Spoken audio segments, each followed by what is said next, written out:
Yo, what's up guys? In this video, I'm gonna share with you the golden nuggets of this book, Bing, Unlimited Power by Tony Robbins. Because at the end of the day, who we become is what attracts what we want. So we're either becoming more and attracting the things that we want, or we're going in the opposite direction. So this book is really gonna allow you to upgrade your knowledge and wisdom so you can think at those higher levels, and then you can start to act and behave in alignment with those thoughts. But how are we supposed to possibly act in alignment with those higher thoughts if we don't know what those are and what those need to be? So this book is really kind of like that map to the mind treasure, so to speak. So if you're ready for that, if you're ready to upgrade your mind for the modern times that we're living in and really just attract more of the things you want and stop attracting the things that you don't want, then this summary is perfect for you. So let's get started.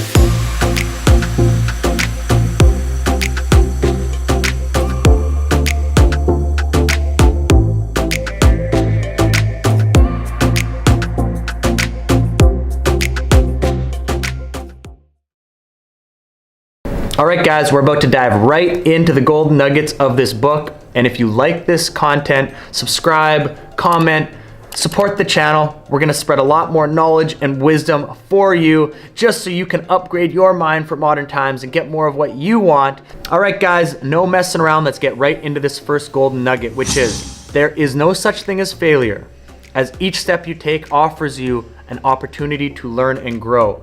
Something that I like to say all the time is, you either win or you learn. And this is a very empowering belief. Why? Because I know that if I'm going towards a goal, I'm either gonna achieve that goal or I'm gonna learn what I need to learn to get it next time. Now, if we use a word like failure to describe ourselves or to describe an event, that's a very disempowering belief. Why? Because it makes us believe that whatever that thing was is fixed into something when it's not. It's just feedback that you gained trying to get somewhere. Now, if a child is told they're a failure in school because they failed the test, this child may then look at themselves and think that their self-image is a failure. And if they believe that about themselves, they're probably gonna stop taking less action, they're gonna probably have less confidence, they're probably gonna be going in a downward spiral because of what they believe about themselves. Now, if that same child was taught, wait, no, you didn't win this time, but you actually just got feedback so you can get it next time. You're actually learning from your mistakes. You're growing and developing and evolving. So you're not actually a failure at all. You've just not gotten what you want yet. You're going to get it though, it's inevitable. If a child was told that instead of, oh, you failed and you're a failure, what do you think the odds are they're gonna try harder next time and do better next time? It's much higher likelihood if they have the win or learn mindset that they're gonna achieve more than if they have the you are a failure mindset. If Thomas Edison thought he was a failure, he wouldn't have tried the other 1,000 times to create the light bulb, and we wouldn't have the electricity that we have the way we do. So instead, he figured out every way to not create the light bulb. So eventually he got to the way to create it because he knew every single test was feedback. He was either winning or he was learning. He was winning or he was learning. Every single test was like that. In your life, you have to look at it the same way, and then you will not stress out and you will never think you're failing. You will always think that you are learning or getting what you want. Okay, so the second golden nugget is, you can control your brain and change the way you process your emotions to overcome things like depression. And firsthand, I know this is true because I suffered from a lot of different depression and a lot of different anxiety in my life. So I know how hard it is to be in those places when we don't think there's a way out. But there is a way out, and there is a way to think your way out and to change the way your mind works. But there's also just a way to change your perspective on everything, to change the emotions that you create in your body, to then create a positive upward spiral feedback loop. Just like the feedback loop of you win or you learn, that's just a little feedback loop process. You can change the way you think about depression and anxiety in these same ways. So one of the things that caused a lot of depression is things like using the word failure and boxing ourselves into this prison where it feels like the walls are caving in, like there is no possibilities, there is no other way to feel and experience the world. So we get stuck in this prison of our own mind and our own body and our own emotions. But we can actually change those emotions and we can reframe what everything is. So let's just take the example of I'm a failure and put ourselves in that position. If I keep telling myself every day that I'm a failure, and then I keep going out in the world and finding more reasons to believe that I'm a failure, and then I go home at night and I keep running these tapes in my head in this same loop of I'm a failure, I'm not good enough, I'm not whatever, how do you think that you are going to feel? How disempowered do you think you're gonna feel if that's what you're going through? I know this firsthand, that I was going through those same subconscious processes, not consciously realizing that I could change those things, and I kept going into those same states of emotion and not knowing how to get out of it. But when I started to read books like this, and I really started to program my mind and brainwash myself to this other way of thinking, I started noticing when I started using the words like I'm a failure, or I can't do this, or I'm not good enough for that, or I don't know if I can, and I started changing that with, instead of I can't do that, I started saying how can I? Instead of saying I'm super depressed right now, I would say how can I feel better? What can I do to feel better? What can I do to empower myself? And I just started changing and reframing and catching myself when I was doing the disempowering things and change it with an empowering thing.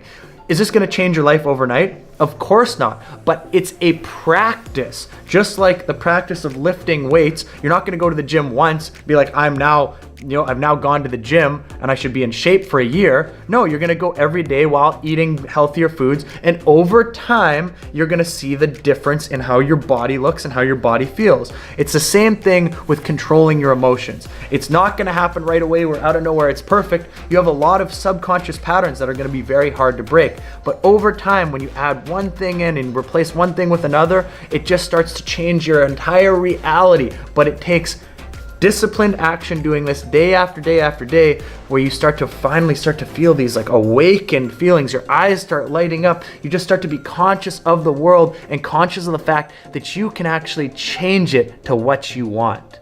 The next gold nugget: you can achieve anything through the 5-step process of modeling. Now, this is something that I talk about all the time. You become the average of the 5 people you spend the most time with. We automatically model the behavior of the people we spend the most time with at a subconscious level. This is why someone who grows up in an English-speaking country will speak English automatically without even thinking. Or if they grow up in a Spanish-speaking country, they will speak Spanish automatically. And if you take a child who's born in an English-speaking country and immediately send them to the Spanish-speaking country, they will also speak Spanish. Why? Because as they grow up, they will model the behavior of the people they spend the most time with. Here's the beautiful thing. That's happening automatically at a subconscious level, but you can hack that and consciously surround yourself by the people who have what you want. You can hack this. We no longer live in these times where we're in these local places and like a local tribe, and those are the only people we can spend time around.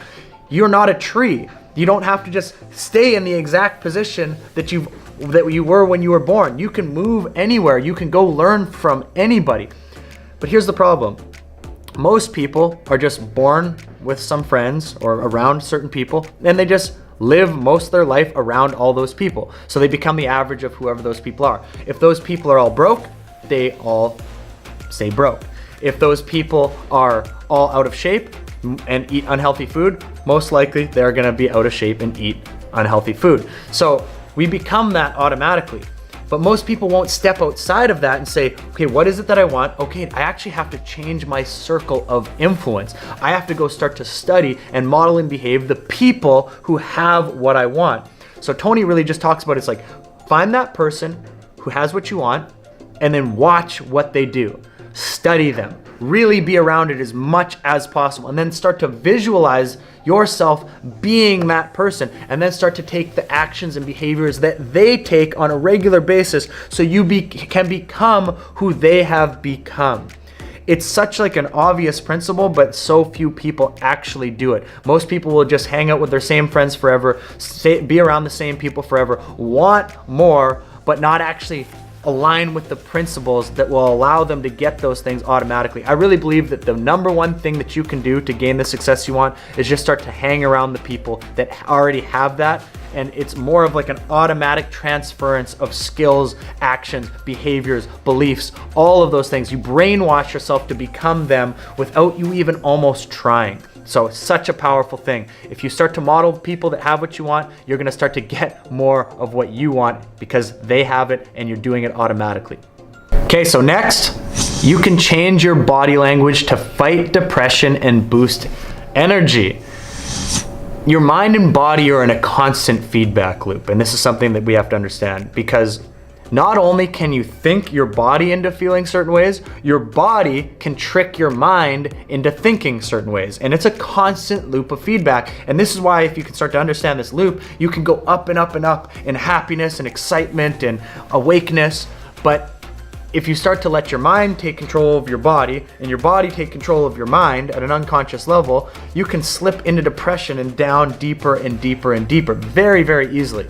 So not only do we have to think our way, we have to put our body in the right places and the right positions to make our mind be tricked into believing that we feel amazing. So one of the things is, if you were to just like walk around with your head down and slouched over and using like a tone of voice like this, what's gonna happen? You're gonna trick yourself into believing that you're depressed. You're going to trick yourself into believing that you feel that certain way, or you already do feel that way, but you're tricking yourself into believing it's real. What you could do is you could move your shoulders back, put your chest out, smile, and feel like I feel good. Will you just out of nowhere just feel better? Well, to some level, yes. But over time, making a habit out of that, you will start to just believe that that's who you are. Not just believe it, you actually will start being that. So we have to realize that the way our body is positioned, the way we use our tonality, everything that we're doing on a regular basis is making us feel something. And then those feelings are making us think something. And those thoughts are then making us feel something. So we're either doing an upward spiral or we're doing a downward spiral of how we feel and how we think. So not only do you want to think certain ways that are higher level, you have to start to position yourself and start talking and acting and behaving with your body like you feel the ways you want to feel, so you actually trick your brain into thinking you are, so you actually do become that. It's quite obvious science if you just were to think about it and reverse engineer it, but it's actually hard for a lot of people to understand this because they're always feeling that the way they act. And they unconsciously act that way, so they don't realize they can consciously just switch it. They can just change it. But since they don't believe that, because they don't even know that it's possible, they just keep going down and down and down and down. And I've been there, and I've been in that unconsciousness, so I know exactly what it's like. But I also know what it's like to come out on the other side with excitement and passion and gratitude for life and just wanting to keep moving up on that spiral and feel what it's like to get happier and happier, more fulfilled and more fulfilled, have more purpose, have more mission, all of that. So I know that it's possible to just completely change your physiology. That's going to change the way you think, and then the changing of the way you think is going to change your physiology, and it's an upward spiral. So it's absolutely possible, but you have to be very conscious of it, and you have to start to do it no matter how you feel now. The last golden nugget is the power of conviction comes when you align your body and mind with a confident plan of action. I want you to visualize something. I want you to visualize a general talking to his army, talking to his troops, and wanting to go to war. But the general walks up to his troops and says, "All right, guys, we're gonna go to battle now. We're gonna we're gonna go fight this battle. We're gonna probably we might win. I'm not sure, but we should go to bat."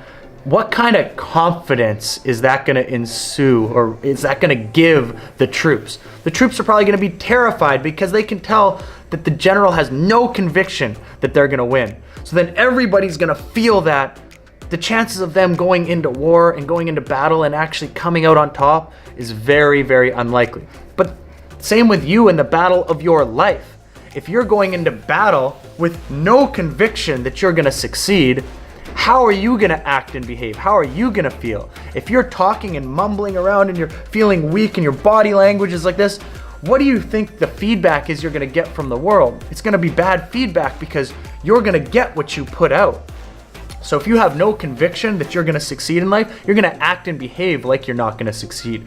You're gonna talk like you're not gonna succeed. You're gonna feel like you're not gonna succeed. And you are going to get all of the things that prove you right that you're not gonna succeed. You're just not going to. You're gonna be in a downward spiral, and your self-fulfilling prophecy is going to prove to you that you are a loser, that you're not the type of person that gets what you want. And then you're gonna feel that, you're gonna tell yourself more that that's who you are, and you're gonna keep going in that downward spiral.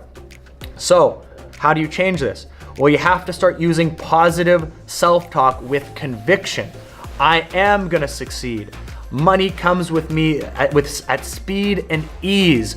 I get the things that I want. I achieve what I want. I'm a powerful human being. I have a limitless imagination. You start to use these affirmations and you start to program yourself to believe that you can get and do anything that you want.